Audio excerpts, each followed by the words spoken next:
नमस्कार, मी दीपक शेडगे या माझ्या यूट्यूब चॅनलवर आपणा सर्वांचं मनपूर्वक स्वागत करतो. नमस्कार प्रभू सर. नमस्कार. या आज आपण आपल्या घरी आम्हाला वेळ दिली आणि तुमच्यातला चित्रकार अनुभवायचा आहे. या धन्यवाद. या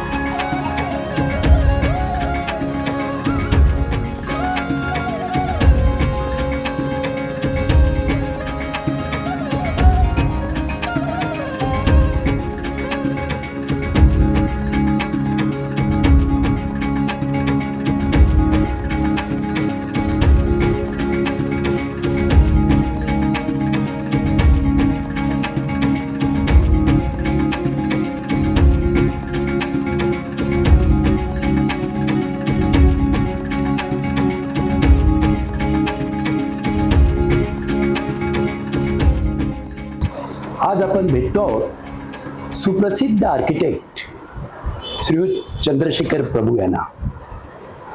चंद्रशेखर प्रभू हे नाव आज आंतरराष्ट्रीय पातळीवर सुप्रसिद्ध आहे. लोकांचे घरांचे प्रश्न आणि घर हा त्यांचा आवडीचा विषय आहे.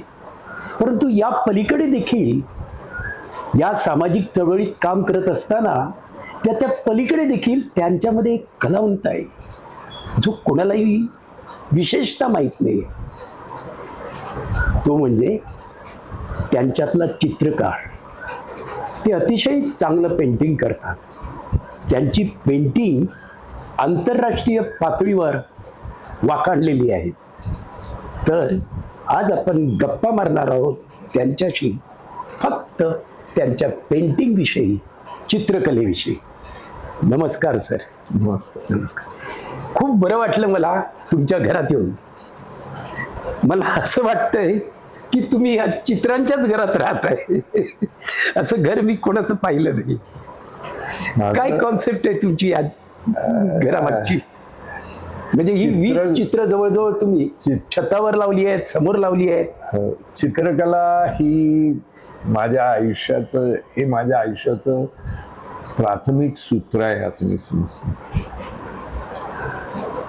लहानपणापासून चित्रकलेचा खूप शौक आणि आवड, आणि एकाच ठिकाणी बसून चित्र काढण्यामध्ये तासनतास घालवणं ह्याच्यात अजिबात मला कधीही त्रास होत नसेल. अनेक लोक सांगत होते की एकाच ठिकाणी बसून तू काय करतोय इतकं, तर चित्र काढणं. आणि चित्रकलेत अगदी शाळेपासून देखील चित्रकला हा विषय आवडीचा, आणि त्याच्यात 100त 100 मार्क मिळवण्याचा प्रयत्न सातत्यानं. आणि वर्गातून पहिला, आंतरशालेय चित्रपट स्पर्धातून अनेक पारितोषिकं मिळवली. देशभरात जितके चित्रकलेच्या स्पर्धा होत्या त्याच्यात राष्ट्रीय पातळीवर पुरस्कार मिळवले शाळेत असताना. कॉलेजमध्ये मात्र मी आर्किटेक्चर कॉलेजमध्ये गेलो, पण म्हणजे जे स्कूल ऑफ आर्ट, जे कलेचं माहेर घर, त्या जे कॉलेज ऑफ आर्किटेक्चरमध्ये. आता जे कॅम्पसमध्ये जे स्कूल ऑफ आर्ट आहे, पेंटिंग आहे, स्कल्पचर आहे, जे इन्स्टिट्यूट ऑफ अप्लाइड आर्ट्स आहे, जिथे कमर्शियल आर्टचं होतं, तिथे फोटोग्राफी वगैरे गोष्टी शिकवल्या जातात. जे इन्स्टिट्यूट ऑफ प्रिंटिंग टेक्नॉलॉजी आहे, जिथे प्रिंटिंगच्या संदर्भातलं शिक्षण. आणि प्रथमतः जे कॉलेज ऑफ आर्किटेक्चर, जे ब्रिटिश काळामध्ये सर जमशेदजी जिजीबाईंनी दिलेल्या देणगीमधून की आर्किटेक्ट उभे राहावे, भारतामध्ये इतक्या इमारती बांधल्या जात आहेत, तर त्याचं शिक्षण या ठिकाणी दिलं पाहिजे. याकरता ही इन्स्टिट्यूट, तर त्या जे कॉलेज ऑफ आर्किटेक्चरमध्ये मी शिकत असे.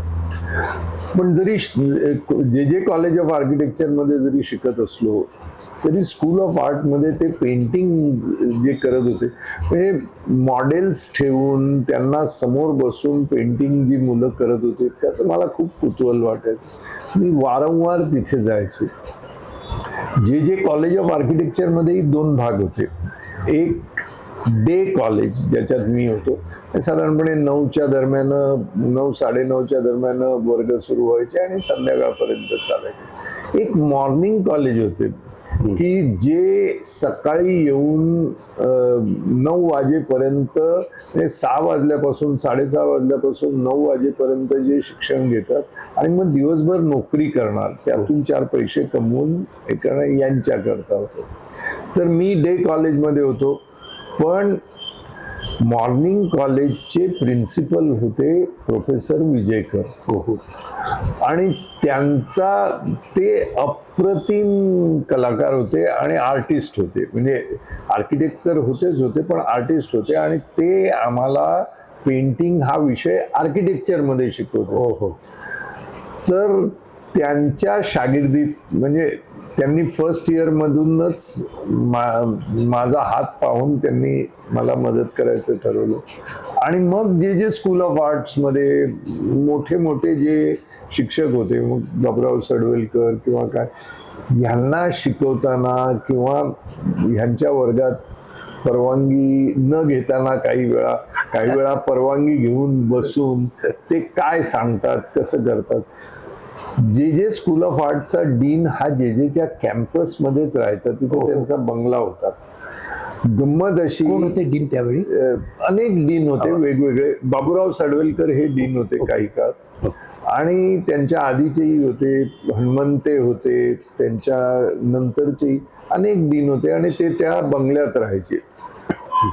आणि त्या बंगल्यात किपलिंगचा जन्म झाला. रुडयार्ड किपलिंग, त्यांचे वडील हे जे स्कूल ऑफ आर्टचे प्राथमिक डीन. म्हणजे ज्यांनी मोगली किंवा ज्यांनी जंगल बुक लिहिलं, त्या जंगल बुक लिहिणारा जो किपलिंग आहे तो लहानाचा मोठा या जे कॅम्पसमध्ये झाला. त्यामुळे जेची झाडं बघून ते जंगलाचं त्याचं इमॅजिनेशन हे भारत आणि जे मधून झालं. तर तिथे त्या डीनच्या बंगल्यात जाऊन जे कोण डीन असतील त्यांच्याशी संपर्क करणं, त्यांच्याकडून काही 4 गोष्टी शिकणं. विशेष विजयकर आणि बाबुराव सडवलकरांशी फार काही संबंध आले. आणि त्यांनी मग मी जे काही काढत होतो ते त्यांना दाखवायचो आणि ते त्यांच्या परीनं सांगायचे. अशा पद्धतीनं हळूहळू कलेच्या संदर्भात खूप काम केलं. आणि मग नंतर विविध गोष्टी ज्या कलेतल्या आहेत, आर्टमध्ये म्हणजे वॉटर कलर पेंटिंग आहे, ऑइल पेंटिंग आहे, ॲक्रिलिक फार मी केलं नाही, पण ऑइल ऑन कॅनव्हास खूप केलं. आणि वॉटर कलरचं तर पेंटिंग भरपूर केलं. काही इंक्सचे केले, काही चारकोल केले. म्हणजे कलेचे जितके प्रकार आहेत ते सर्व करण्याचा प्रयत्न केला. आणि प्रत्येक गोष्टीमध्ये आपण काही केलं नाही असं होता कामा नये. उदाहरणार्थ पोर्ट्रेट हा खरा म्हणजे तसा माझा विषय नाही. म्हणजे पोर्ट्रेट करणारे स्पेशलायझेशनच असतं, पण आपल्याला पोर्ट्रेट येऊ नये असं होता कामा नये. त्यामुळे आपण पोर्ट्रेट शिकावं. आणि मग मी पोर्ट्रेट करण्याचाही प्रयत्न केला आणि मग पोर्ट्रेट्स केले. त्यातूनच जे फेमस सचिन तेंडुलकर ज्या वेळेला वर्ल्ड कप मध्ये त्यांची कामगिरी उत्तम झाली आणि त्यांनी वर्ल्ड कप जिंकला म्हणजे भारतीय टीमने, आणि तो वर्ल्ड कप सचिन तेंडुलकर घेऊन जो उभा राहिला ते चित्र अप्रतिम झालं. इथपर्यंत की सचिन तेंडुलकरला ते इतकं आवडलं. तर मी म्हटलं की हे चित्र मी तुला देतो. तो म्हणाला नाही, ह्या चित्रावर मी सही करतो आणि मी तुझ्याकडे ते ठेवणार. ते तुझ्याकडेच राहिलं पाहिजे. तू आजपर्यंत, मी लहानपणापासून आजपर्यंत माझी चित्र जमवत राहिलो, कधी ते विकले नाही. ऍडव्हर्टिजमेंट करण्यासाठी मला गरज वाटली नाही. माझी कला आहे आणि मी कलेकरता करतोय. आणि कोणी त्याच्याबद्दल काय म्हणावं म्हणू नये हा प्रश्न नाही. अधूनमधून एक्झिबिशन मध्ये ठेवायचो. लोक खूप वखाणणी करायची. खूप जण म्हणायचे की याला किती मध्ये विकणार. तेव्हा अगदी म्हणजे जेव्हा हजाराने पेंटिंग जायचे तेव्हा लाखाच्या बोली झाल्या, पण मी कधी ते विकलं नाही.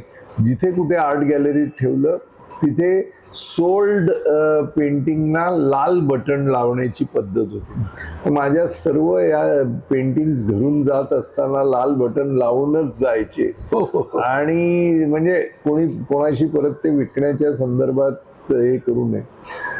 तर लोक मला नेहमी विचारतात की का तुम्ही हे विकत नाही.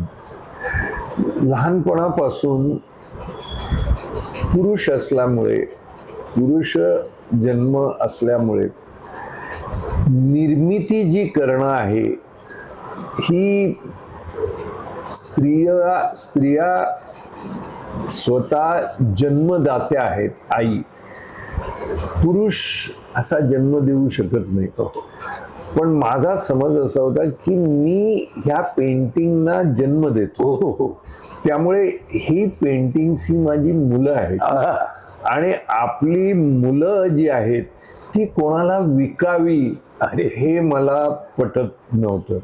की माझ्या मुलाला, आता आपली मुलं झाली तर आपल्या मुलाला कोणी येऊन बोली करायची की हा 10 लाखाला घेऊ का, 5 लाखाला घेऊ का. ते जसं मला सहन होणार नाही तसं माझ्या पेंटिंगची बोली कोणी केलेली मला आवडत नव्हती. त्यामुळे मी पेंटिंग हे कधीच विकले नाही. एक्झिबिशन्स भरपूर लावल्या. जिथे जिथे लोकांनी, मित्रांनी आर्ट गॅलरी बुक केली की चला तुझे 2-4 ठेवतो, ठेवा. प्रत्येक वेळेला ते ठेवलं, ते सोल्ड मध्ये टाकलं आणि गपचूप कोपऱ्यात बसून जी लोक माझे एक्झिबिशन बघायला येतात ते माझं पेंटिंग बघून त्यांच्या चेहऱ्यावरचा आनंद बघण्यामध्ये मला समाधान मिळायचं. पण त्यांनी पटकन विचारलं की हे कोणाचं आहे. अनेक पेंटिंग मी सही न करताना देखील एक्झिबिशन मध्ये ठेवले. म्हणजे एनॉनिमस म्हणून ठेवले, म्हणजे निनावी. आणि त्याच्यात लोकांचं खूप, आणि मग ते ज्याच्या एक्झिबिशन मध्ये ठेवले होते त्याला खूप विचारायचे की कोणाच आहे, निनावी म्हणजे कोण. नाही, एक मित्र आहे. अशा पद्धतीनं मी ते पेंटिंग्स करत गेलो आयुष्यभर. आणि माझ्या आयुष्यभराची पेंटिंग्स माझ्याकडे हिशेबच नाही. पण ऑइल ऑन कॅनव्हासची मोठी पेंटिंग म्हटली तरी 600-700 असावी. आणि मग हे 600-700 पेंटिंग ठेवण्याकरता माझ्याकडे मुंबईत एवढी जागा असणं कठीण आहे. आपली घरं कबुतराच्या खुराडांसारखी असतात, लहान असतात. त्यामुळे आपल्या घरामध्ये ह्या सर्व पेंटिंग्स कशा, तर वेगवेगळ्या पद्धतीच्या पेंटिंगचा एक नमुना हा माझ्या घरात एका ठिकाणी असावा. म्हणजे माझ्या कलेचं एक उदाहरण म्हणून मी प्रत्येक ठिकाणी देऊ शकतो. तर ती काही पेंटिंग्स आणलेली. उदाहरणार्थ पोर्ट्रेट्स मी अनेक केलेली आहे. हजारोंनी पोर्ट्रेट केलेली आहेत. आणि ज्यांची पोर्ट्रेट केली, उदाहरणार्थ कुटुंबातली सर्व मंडळी, माझ्या बहिणी, बहिणींची मुलं, बहिणींचे मिस्टर, त्यांची मुलं, या सगळ्यांची पेंटिंग आहे. म्हणजे नातवंड यांची पेंटिंग केलेली आहे. ते केलं की त्यांना देऊन टाकायचं. म्हणजे ते माझ्याकडे राहिलेलं नाही, त्यांच्याकडे. पण त्या पोर्ट्रेट्सची माझी आठवण म्हणून सचिन तेंडुलकरचं एक पेंटिंग मी या दिवाणखान्यात ठेवलेलं आहे. त्यानंतरचा प्रकार आहे कॉम्पोजिशन. म्हणजे अनेक व्यक्ती एका पेंटिंग मध्ये आणायचं, त्याला कॉम्पोजिशन असं म्हणतात. मग ते कॉम्पोजिशन, अनेक कॉम्पोजिशन्स मी आयुष्यात केलेली आहेत. 4 माणसं, 5 माणसं, 2 माणसं, म्हणजे 2 पोर्ट्रेट्स एकत्र, 4 पोर्ट्रेट्स एकत्र, 10 पोर्ट्रेट्स एकत्र, हे मिळून. तर मग ते कॉम्पोजिशन्सचं एक असावं. त्यामुळे त्यातली 2 कॉम्पोजिशन मी घरी ठेवली. एक माझं कुटुंब, म्हणजे माझे आई वडील ज्या वेळेला अस्तित्वात होते तेव्हा हे काढलेलं कॉम्पोजिशन. त्यानंतर मला 3 बहिणी आहेत. त्या 3 बहिणी, त्यांचे यजमान, त्यापैकी 2 बहिणींचे यजमान आज हयात नाहीत. आई वडीलही दोघंही आम्हाला सोडून गेले. वडील तर 102 वर्षापर्यंत माझ्या सोबत होते आणि इथेच याच घरात राहत होते. त्यामुळे त्यांचं कुटुंब त्यांनी नेहमी पाहावं म्हणून ते एक विद्यार्थी, 3 बहिणी, त्यांचे यजमान, त्यांची मुलं, माझी मुलं, या सगळ्यांना मिळून, फक्त माझ्या मुलीचं लग्न तेव्हा झालेलं नव्हतं त्यामुळे जावयाचा पेंटिंग तिथे आलेलं नाही, पण मुली आणि जावयाचं वेगळं पेंटिंग करून त्यांना पोर्ट्रेट दिलेलं आहे. तर ते एक कॉम्पोजिशन मी घरात ठेवलं.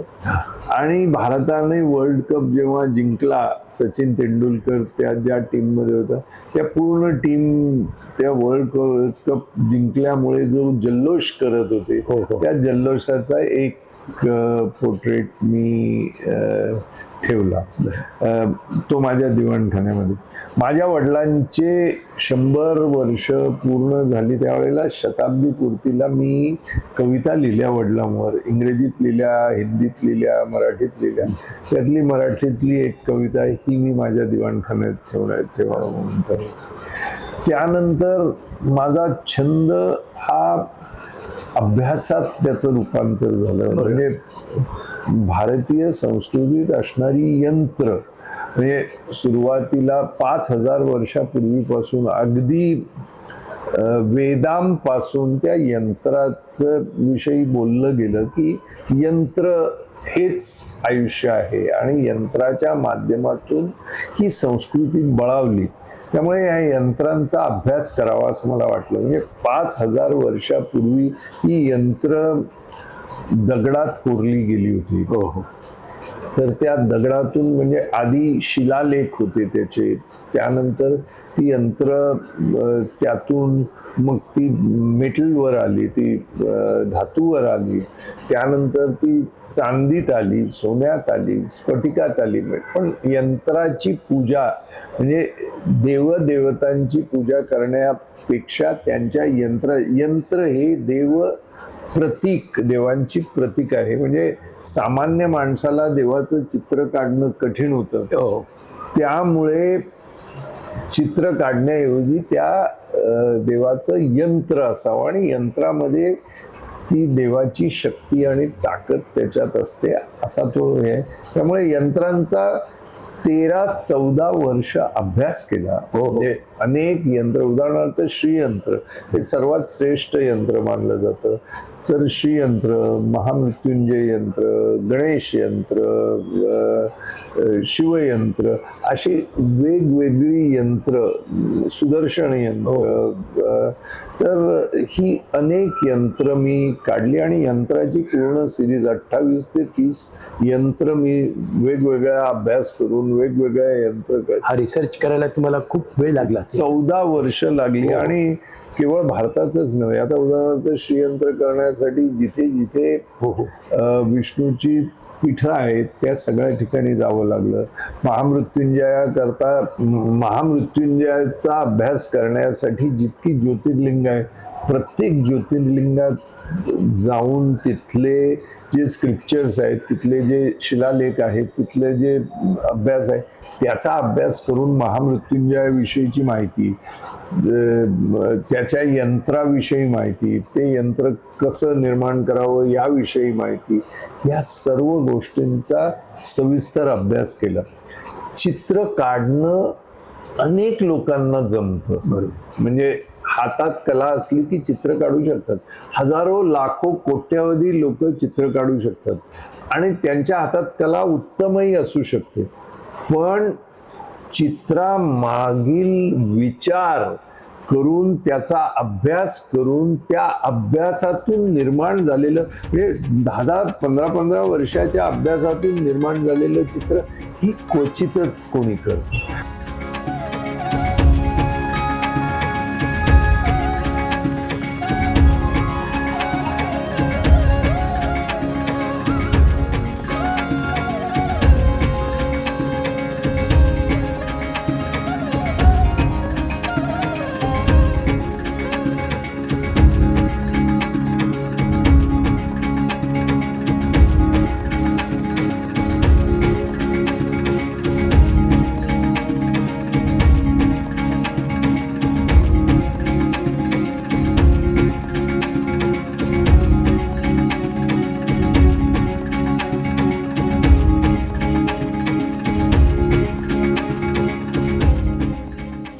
आपण आपल्या प्रतिक्रिया पाठवतात अशाच पाठवत राहा.